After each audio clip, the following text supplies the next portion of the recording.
In this episode, I am reacting live time to the New York Times article, A Nation of Homebodies, that just recently came out.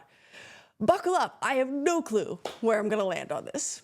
Okay, so this New York Times article was released on October 5th, 2024, and the subtext says a recent study shows Americans are spending notably more time at home, a trend that started long before the pandemic. And it starts with this graph, and there's a steep incline that starts really around the 2010s, and obviously it accelerates massively in 2020 and beyond. So here's how the article starts. It turns out we aren't just bowling alone, we're bowling at home. It's a nod to a book that was written years ago. A recent analysis of census data found that Americans are spending more time at home, and a large part of it alone. Yes, that is probably why we are in the midst of a loneliness epidemic and loneliness crisis, but at what part does it actually become our fault? Like, these are choices we made. Okay, let me continue. I'm not gonna get on my high horse yet. The analysis, based on responses to the American Time Use Survey, shows that time spent at home increased by an hour and 39 minutes a day, or 10% from 2003 through 2022. It's a trend that rose sharply during the pandemic and had yet to return to more typical levels by 2022, a sign that the pandemic may have hastened a cultural shift already in progress. Yeah, it's really unfortunate because obviously this started in 2010s. They're seeing that this data really started to spike. But then 2020, we were forced to originally, stay in place. And then the discomfort of that made us get used to and comfortable with not leaving our homes. But now the pendulum is swung so far the other direction because we are not comfortable anymore. We may be thinking we are, we might be acting like we are, no, good, like I'm good, I'm a homebody, but we're actually slowly dying inside, and not being facetious. We genuinely are. I'll share more about that quick. Years before the first stay-at-home orders were enacted, Americans were already beginning to spend more time at home. Quote, "It's a dramatic shift in our daily lives," said Patrick Sharkey, a professor of sociology and public affairs at Princeton and the author of the study. "Almost every part of our lives is more likely to take place at home." Yes, and at the same time, we can make choices to combat that. Michael Easter wrote this beautiful book, which I'm reading right now, called The Comfort Crisis.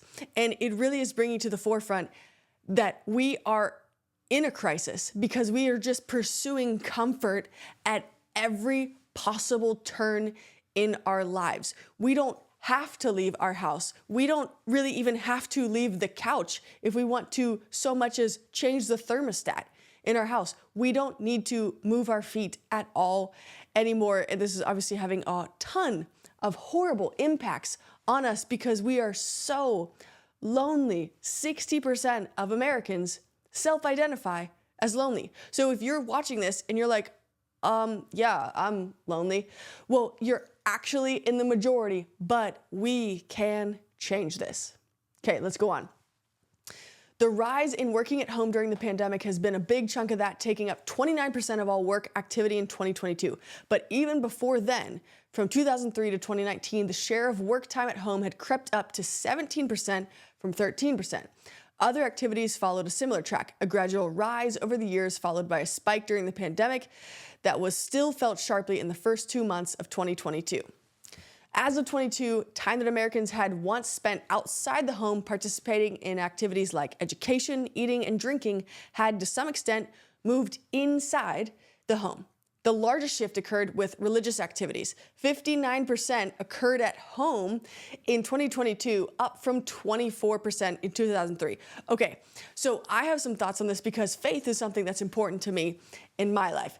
And I have to say that if faith is something that's important to you, we cannot get comfortable not participating in a community of faith in person, because we are created for connection. I truly believe that. You're free to disagree, that's fine. But the point remains that We thrive in tribes. In fact, we know that our ancestors were in tribes, and if you got separated from the tribe, not figuratively, you literally would die. So this is something that is in our heritage. This is in our DNA. This is in our lineage. We are meant to be part of something and feel part of something and be in a community in many senses of the word. They show another graph here, and it's talking about the Census Bureau's time use survey that we just talked about earlier. Okay, the article continues. It's a trend that the political scientist Robert D. Putnam examined in his influential 2000 book, Bowling Alone, The Collapse and Revival of American Community, which said Americans had traded their social institutions, churches, social clubs, and yes, bowling leagues for social isolation with adverse consequences for society. Then 2 decades later, Americans seem to be ceding even more with social spaces in their inward turn. The time use study found that while people were spending somewhat more time with family at home, much more of the time at home was alone. For each additional hour spent at home, people spent an additional 7.4 minutes with family and 21 minutes alone, but 5 fewer minutes with friends. Basically, all those numbers are saying we're prioritizing time spent by ourselves.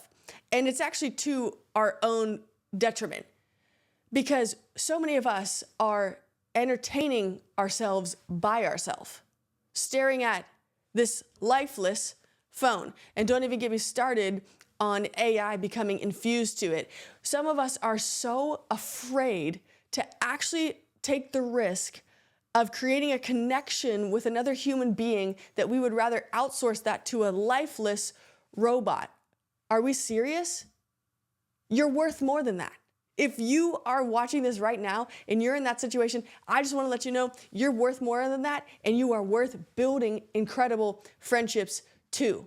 And that I actually believe in you. Whether you choose to have an identity of lonely or homebody as opposed to changing that identity to I'm an incredible friend and making a decision that you don't want to be lonely anymore, that, of course, is another thing entirely.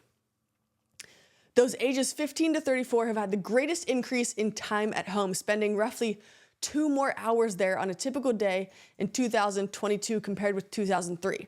The findings echo what other researchers have uncovered, that today's youth are more socially isolated than previous generations, in part because of the arrival of technology that enabled people to live more of their lives online.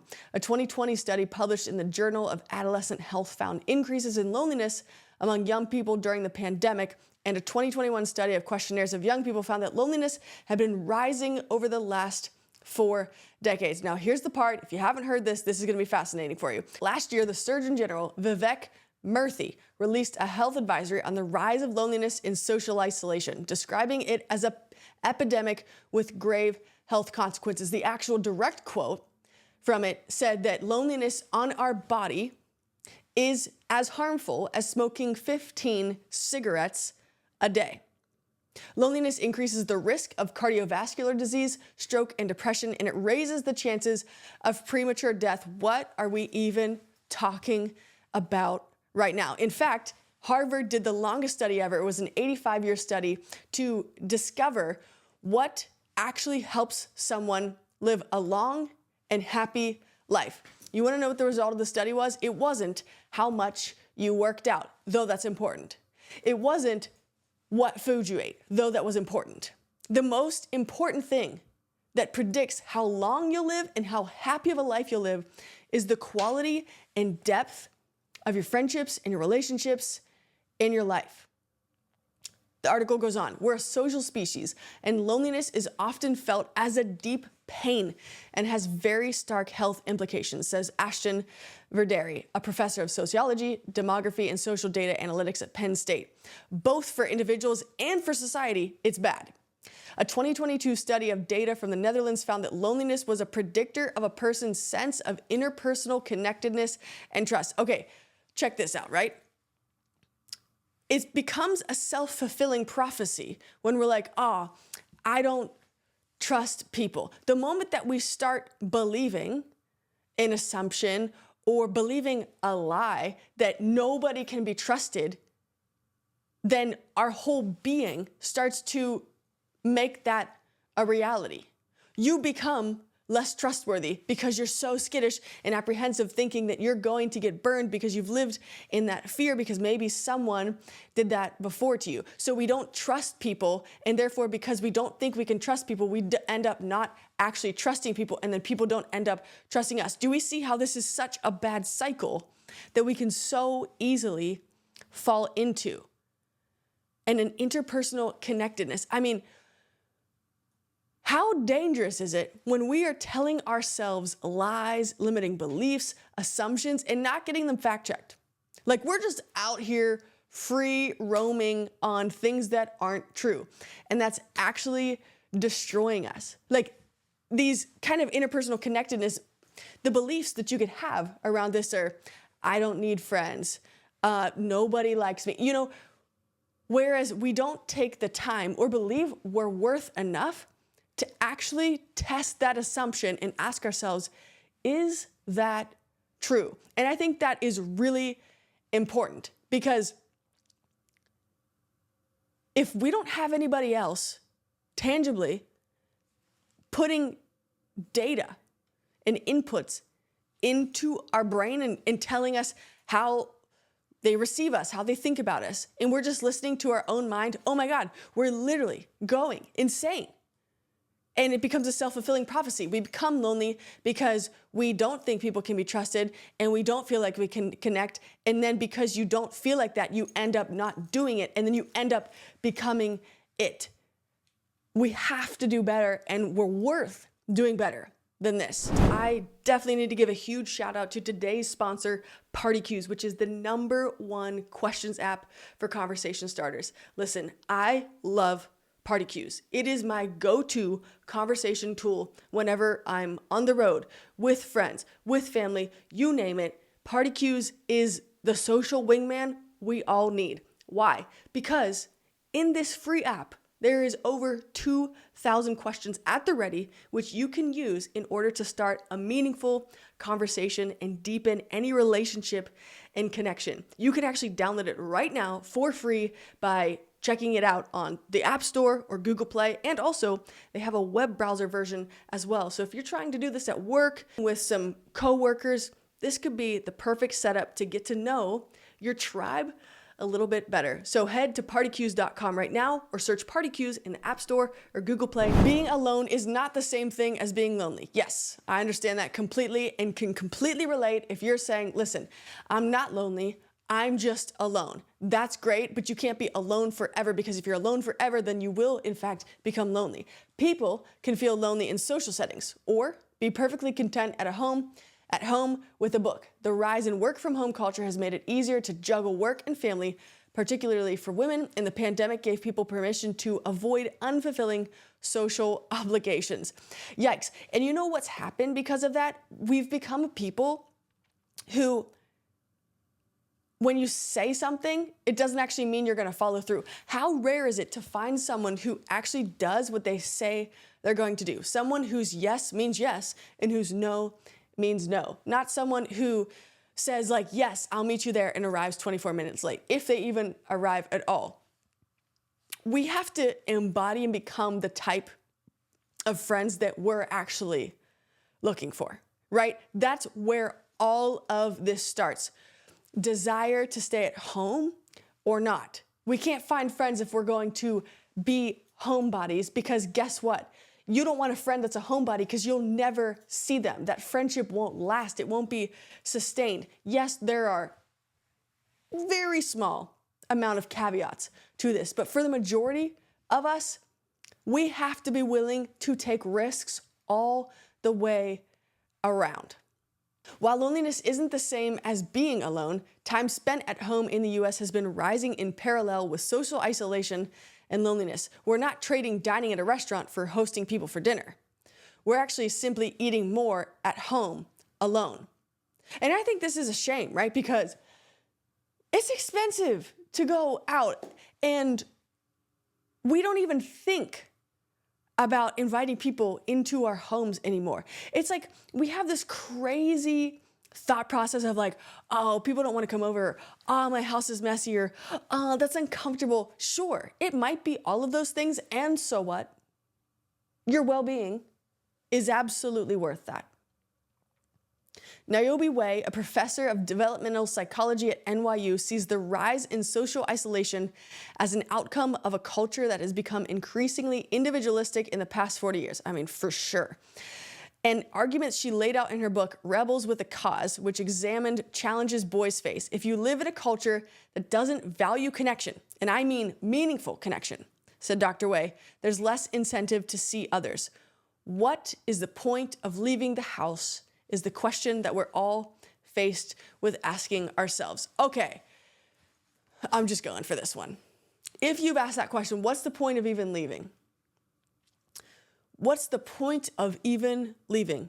Here's the point. We're created for connection. Research now shows us that if you want to live a long and happy life, connection with others, friendships, rich relationships with others is the actual integral key to doing that. You might be watching this video or listening to this episode thinking to yourself, man, I really like where we're going with this, but ultimately I don't really know where to even start when it comes to building rich friendships or getting out of my rut of loneliness. And if that's you, I got you. Because now we have a free downloadable guide, which is the 5 steps you need to build rich friendships. It's the springboard that launches you into every other facet of your life in your own mission to destroy your loneliness. It's the exact steps that I, along with now hundreds of others, have used to destroy their loneliness and build the friendships that they've always dreamed of and always wanted. And now it could be your turn too. So make sure you check out the link in the description or the show notes to download that guide for free right now. 5 steps to build rich friendships. Hey, by the way, I think you're worth it. Back to the show. One of the top regrets of those who are on their deathbed is that they wish they had spent more time building meaningful relationships in their life. And you might be listening to all this right now and say, yeah, well, I don't really care. I don't believe that. I don't believe that. We all want to find purpose in something or doing something.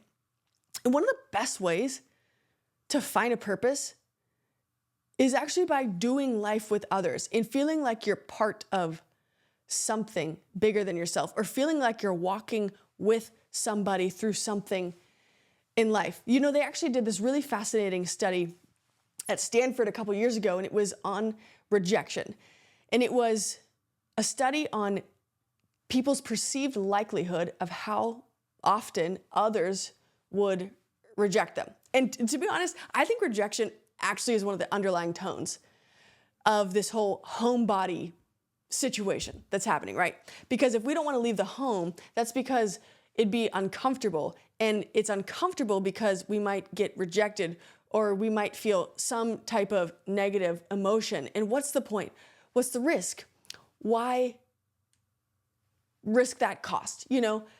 But the study at Stanford actually said that people are 1.5 times more likely to accept us than we think they are. So here we are creating these narratives of like, I'm not liked, people don't want to be around me, blah, blah, blah. And there's actual scientific data to debunk that thought process, that lie, that assumption that we've been telling ourselves. So now, what are we going to choose to do with that? I truly believe that we all have the desire. Every single human has the desire of being fully known, fully seen, and in spite of being fully known, with all our flaws and scars, and being fully seen, fully loved. I truly believe that that is the core desire for all of us. Yet, often we have this temptation of just suppressing that as far down and saying things like, I don't need this, I don't need that, what's the use, what's the point? And I understand how helpless that can feel. I do. I was in that exact position when I was 20 years old. I had one friend, we had a explosive best friend breakup, leaving me with 0 friends, and I was in a critical state of depression, had no hope, didn't want to do anything, let alone leave the house, right? What's the use? I could just get burned, I could just get hurt again. But it became so awfully uncomfortable that I had to look myself in the mirror one day and straight up make a decision. I don't want to be lonely anymore. And I understand how easy it is to be like, yeah, or I could just stay home. But what is it getting you?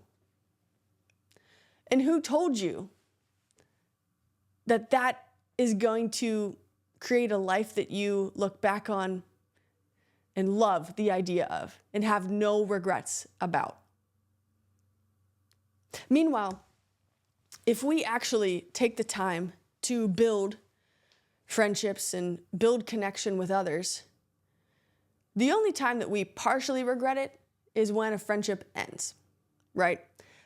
But the more you think about it, you don't live in regret of it. You're grateful that you got to spend a part of your life doing amazing things and having amazing experiences with others. I believe this is a critical part of humanity, is doing life together. And I know I keep hammering this home, but that's because we're so close. Like, we're just a couple of decisions away from changing this narrative, ending this loneliness epidemic, changing this whole stigma of, not needing friends and being homebodies and just literally scrolling to death on our phones and entertaining ourselves by ourselves, which is like, if you think about it, that's pathetic. Can we just be honest? Like, I'm talking to myself. That's pathetic. Like, we have incredible people all around us. Whether we know them or not is our own choice. But we get to make choices, which ultimately are choices that help make our life and the lives of those around us better. Loneliness doesn't have to be such a stigma. I mean, the majority of Americans are lonely. That's what I said at the beginning. Gen Z, man, my heart goes out to you guys, because there was a stat that revealed recently that 30% of Gen Z doesn't believe that they've ever had a meaningful conversation or connection in their entire life. And we can change that. And you know how we change that? By having the audacity and the courage to go first and be the change that we wish to see. We cannot find those friends by staying at home. At some point, we're going to have to get out there. And I understand that there's a lot of risk involved, but people for thousands of years before us have done it.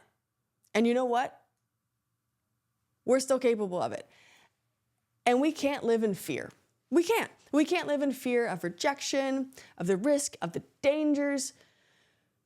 Sure, there's a risk doing anything in life. Literally, there is a risk in doing anything. But if ultimately this comes down to wanting to have an identity of not only not being a homebody and not being lonely, then we have to replace that and find a new identity for ourselves. Amazing friend. Worthy of being loved. Worthy of being cared for. And honestly, a person who's contributing to making the world a little bit better. So we have some decisions to make. Do we actually want to be known as a homebody? Do we want to be known as someone that's a loner? Or do we want to be known as someone that lived life to the absolute fullest and took risks and found the friends and the relationships that you've been wanting your entire life? The decision is up to you. But if you want to destroy your loneliness, then subscribe to this channel because that is what we focus on solely. And I'm on a mission to roundhouse kick the loneliness epidemic. And obviously, I can't do that alone. I need you. We're building an army of loneliness destroyers. Let's do this.